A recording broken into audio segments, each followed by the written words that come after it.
Long before the first kings claimed their thrones, before borders were carved into the earth, and before the sun rose over monuments that touched the skies, the world was a vast and uncharted realm, raw, untamed, and old beyond imagination. This was an age when humanity clung to survival, wandering through barren landscapes shaped by forgotten forces and guarded by spirits older than time itself. In this era, legends were not merely stories, but lived experiences, etched into the hearts of the people who walked under the ancient sky. Across the endless plains of Asharan, the wind carried the voices of ancestors. It swept over dunes of golden dust, through valleys scarred by ancient fires, and across stone plateaus that glimmered beneath the moon. Every gust held a memory of triumph, of death, of secrets buried too deep for mortal minds to comprehend. Among the scattered tribes of Asharan, none were as restless or resilient as the Jani, a nomadic people who followed the wandering stars across the shifting desert. They believed the world was alive, that each mountain held a slumbering giant, each river whispered prophecies, and each storm carried the breath of forgotten gods. Their lives were shaped by rituals meant to honor the unseen, the unknown, the mysterious forces that governed fate. At the heart of the Jani tribe lived a young woman named Sayela, daughter of the tribe's seer. Sayela was unlike any of her people, quiet yet bold, endlessly curious yet grounded in tradition. She carried within her a strange connection to the world, a sensitivity to the whispers carried by the desert winds. Though she had never spoken openly about it, she often sensed things before they happened, approaching storms, rival tribes moving in the night, and even the shifting moods of the earth beneath her feet. Her mother, Ivira, knew what this meant. Sayela was destined for something far greater than a nomadic life. One evening, beneath a dark sky shimmering with starlight, Ivira gathered Sayela near the secret fire. Flames crackled and danced, casting long shadows across the desert sand. "The world speaks to you," Ivira said softly, "but its voice is growing louder. That is not a blessing, it is a warning." Sayela frowned. "A warning of what?"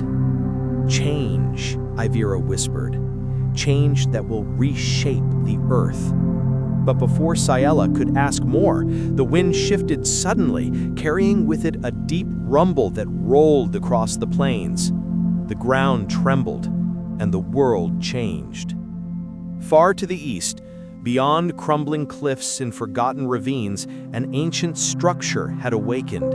It had been buried beneath layers of sand for centuries, perhaps millennia, its stone walls carved with symbols no living tribe could decipher. Some said it was built by the first humans.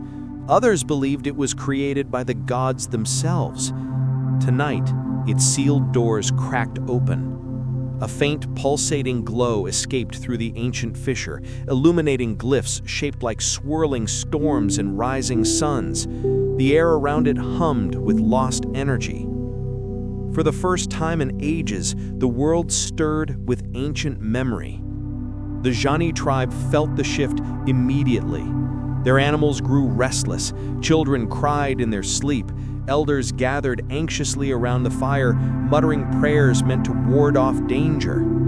Sayela, meanwhile, felt a sharp tug deep in her chest, an invisible thread pulling her eastward. "I must go," she whispered to herself. The elders protested. Ivira warned that the desert beyond their territory was perilous, filled with creatures and forces no nomadic tribe should face alone. But Sayela's resolution was unshakable.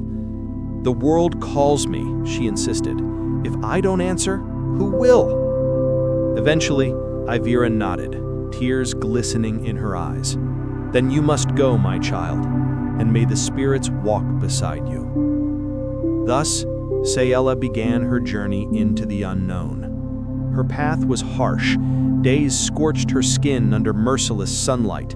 Nights chilled her bones with freezing winds. She crossed dunes taller than towers, valleys whipped by dust storms, and narrow canyons filled with the eerie silence of forgotten worlds. But with each step she took, the pull grew stronger. On the fourth night, beneath the moon, cracked with clouds of silver, she heard something unusual. A low, rhythmic heartbeat echoing through the desert. It came from the east, from a place the Jani never ventured. She followed the sound. By dawn, the ancient structure revealed itself. It stood half-buried in sand, a monolith of unknown origin, its carved walls glimmering faintly with residual light. Sayala approached slowly, her breath caught between awe and fear. The air around the structure was warm, unnaturally warm, as though it still remembered the touch of ancient hands. She traced her fingers over a glyph shaped like a spiral. It pulsed beneath her touch. A memory flashed through her mind, mountains collapsing, oceans rising, skies burning. She gasped and stumbled backward. "What is this place?" she whispered. "Home," said a voice behind her. Sayala spun around. A tall figure stood only a few steps away, cloaked in tattered garments, eyes glowing faintly gold. He was not Zani, not from any tribe she had seen. "I am Ashur, last of the Arakai," he said. "And you are the one that the desert has chosen." Sayala's heart pounded. "Chosen for what?" "To awaken what has been sleeping," Ashur replied, "and to prevent what once destroyed the world." Ashur explained that the Arakai were an ancient civilization that existed long before memory, before the Jani, before the plains, before the world had taken its present form. They had been the first to harness the power of the earth, the wind, and the stars. But their ambition had been their downfall. They believed they could control destiny itself, and the earth punished them. Most of the Arakai vanished, consumed by forces they could not contain. Only a handful survived, dedicating their lives to sealing their ancient power deep within hidden sanctuaries. This was one of them. And now, Ashur continued, the seal has weakened. The world stirs with its old hunger. Sayala stared at the glowing glyphs. "Why me?" "Because you hear the world," Ashur answered, "just as we once did." Over the next several days, Ashur taught Sayala the ancient ways, how to listen to the earth's pulse, how to sense the subtle shift of the desert wind, how to read the symbols etched into stone. She learned quickly, as though the knowledge had always been inside her, waiting to be awakened. But the more she learned, the more she feared. For the world was not simply stirring, it was crying out. The balance that had kept ancient forces sealed was collapsing. The tribes of Asharn had no idea what danger loomed beneath their feet. "We must restore the seal," Ashur said, "before the ancient wrath rises again." Sayala nodded, determination replacing fear. "Tell me what I must do." What followed was a test of endurance, spirit, and destiny. Sayala and Ashur descended into the ancient sanctuary. They walked through corridors carved with forgotten stories, chambers filled with relics of a world lost to time, and deep halls where the air hummed with dormant power. Finally, they reached the heart chamber, a vast circular room with a floating orb of pure light at its center. It pulsed slowly, like a sleeping heart. "This is the first light," Ashur said, "the power that shaped the world before kingdoms rose." But cracks had begun to form in the chamber walls. Energy seeped through them like leaking sunlight. Sayala approached the orb. As she lifted her hands, the chamber trembled violently. "Focus," Ashur urged. "You must bind it with your spirit." The orb surged. Light enveloped her, memories flooded her, civilizations rising and falling, cataclysms reshaping the land, tribes wandering through a world constantly reborn. She felt her spirit stretch beyond her body, merging with ancient forces. And then, silence. The chamber steadied. The trembling ceased. The first light dimmed to rest. Sayela collapsed, exhausted but alive. She had done it. The world would remain in balance, for now. When Sayela returned to her tribe weeks later, the elders gathered around her in awe. Ivira cried with relief. "What happened to you?" she whispered. Sayela looked toward the horizon, where dawn painted the desert gold. "A new age is coming," she said quietly. "The world has been saved, but only for a time. And when the kingdoms rise, destiny will rise with them." And thus began the first spark of a world that would one day become legend.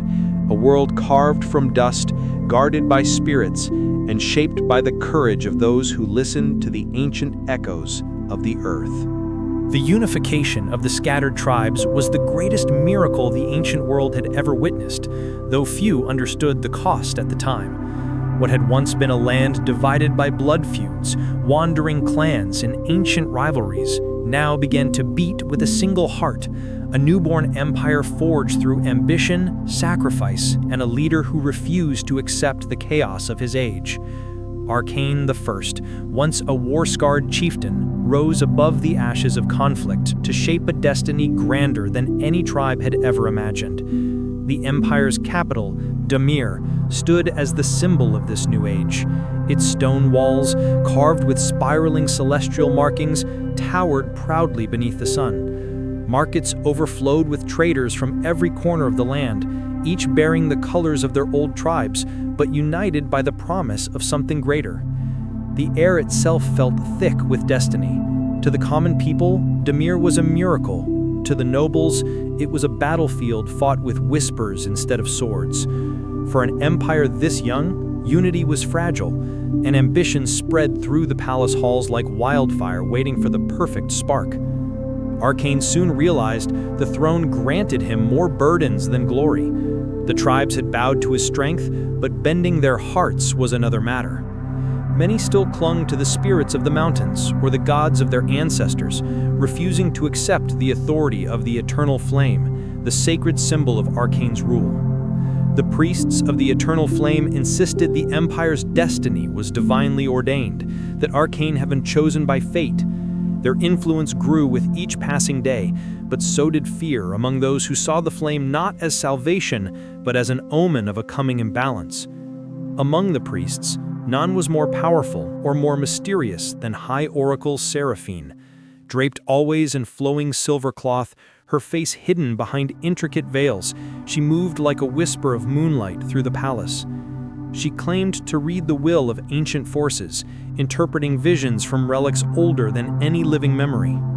Her prophecy, known only to a few, spoke of a great empire destined to rise, but threatened by a shadow born from within. And though Arcane trusted her wisdom, he sensed that her loyalty was not entirely his to command. Beyond the spiritual influence, political factions sharpened themselves against one another. The Council of Iron, composed of veteran warriors, believed the empire must expand swiftly before rival kingdoms emerged. They urged Arcane to send armies across the rivers, mountains, and deserts to seize power while momentum remained. They spoke of destiny through conquest. Opposing them, the circle of sages pushed for preservation over conquest. They studied celestial patterns, old manuscripts, and omens carved on ancient stones. According to their readings, overextension would fracture the delicate unity the empire had only recently achieved. They advocated diplomacy, cultural blending, and patience, words that warriors detested. Caught between these factions stood the nobles, wealthy, cunning, and ever hungry for influence. Their allegiance shifted like the desert winds. They flattered the emperor by day and forged secret alliances by night. In the shadows, they traded favors, forged unions, and prepared for the moment the balance of power tipped in their favor. But the empire's greatest threat was not political, it was hidden far deeper. Long before Arcane's rise, whispers had circulated of a forbidden cult known as the Veilborn, followers of old gods banished when the eternal flame first emerged centuries earlier. They believed that uniting the tribes under one banner defied the laws of nature, that the world was meant to remain in balance through division, not unity. To them, Arcane's empire was a sin against the cosmic order. Many dismissed the Veilborn as superstition, ghost stories told around dying campfires. But when strange markings began appearing near the city gates, carved with symbols no priest recognized, fear took root. Then came the event that shook the foundation of Dimir, the assassination of General Rain, one of Arcane's oldest companions. He had marched beside Arcane through deserts and storms, fought battles that legend would one day exaggerate into myth, and now he lay cold in his chambers, his body marked with the same symbols rumored to belong to the Veilborn. Panic seized the palace. Servants whispered of curses. Warriors demanded retribution. Nobles used the confusion to twist political alliances, while priests declared it a sign of divine warning. Arcane stood over Rain's body, grief tightening like a fist around his heart. He had lost a brother in arms, but more dangerously, he had lost trust in the safety of the palace. The enemy was no longer at the borders. It was within the walls, watching, waiting. Determined to uncover the truth, Arcane ordered secret investigations across the capital. He summoned Seraphine to the throne room. Her veiled face revealed nothing, but her voice carried a tremor he had never heard before. "The prophecy has awakened. The first shadow has moved," she whispered. Arcane demanded clarity, but Seraphine refused to reveal the full prophecy, claiming it would only invite chaos. Her secrecy infuriated him, yet he sensed that she was protecting something ancient and dangerous, something older than even the eternal flame itself. Night after night, Arcane wandered the palace halls, feeling the weight of unseen eyes. Servants bowed, warriors saluted, priests chanted, but behind every gesture he sensed doubt. The unity he had fought so fiercely to build was cracking, and every shadow seemed to stretch longer than the last. The tension reached its peak during the Festival of Dawn, the Empire's holiest celebration. Thousands gathered in the central plaza to honor the eternal flame. Tribes who once fought bitterly now stood side by side, their banners fluttering together for the first time in history. Arcane hoped the festival would strengthen unity, showing the people that the Empire was a beacon of stability. But destiny had other plans. As chants filled the air and Seraphine raised her hands to bless the flame, a sudden gust of wind surged through the plaza. The eternal flame flickered violently, then dimmed, nearly falling into darkness.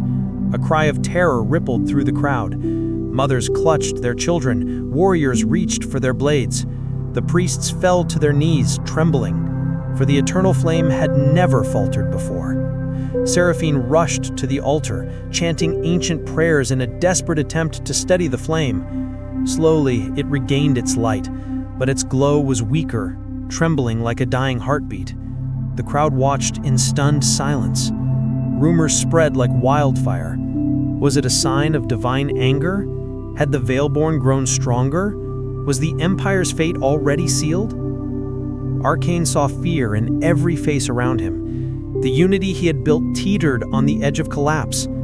That night, he convened his closest advisors. The Council of Iron demanded immediate action, raids, arrests, public punishments. The sages argued for patience.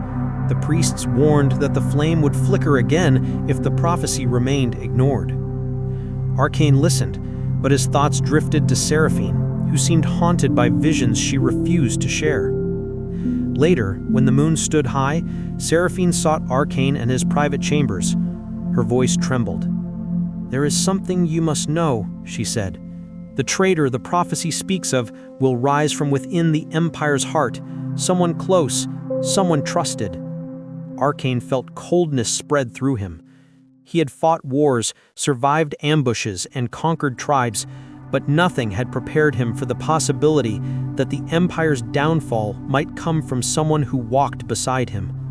He demanded a name, but Seraphine whispered, "The prophecy hides what must not yet be revealed." That night, sleep escaped Arcane. He stood on the palace balcony, staring over the flickering lights of Demir. The empire looked peaceful from afar, the markets silent, the walls strong, and the people asleep. Yet beneath that calm surface, shadows coiled like serpents preparing to strike. He realized then that true danger lay not in battlefields or rival tribes, but in whispers, secrets, prophecies, and unseen enemies. The First Empire had awakened, but so had the forces determined to destroy it. Arcane vowed to uncover the truth, even if it meant tearing apart his own circle to find the traitor. The survival of his empire demanded it. And far beneath the palace, hidden in chambers forgotten by time, the Veilborn gathered around a dark altar, chanting of balance and vengeance. Their leader lifted a shard of obsidian that glowed faintly with forbidden power. He whispered, "Let the empire rise, and let its own shadows devour it."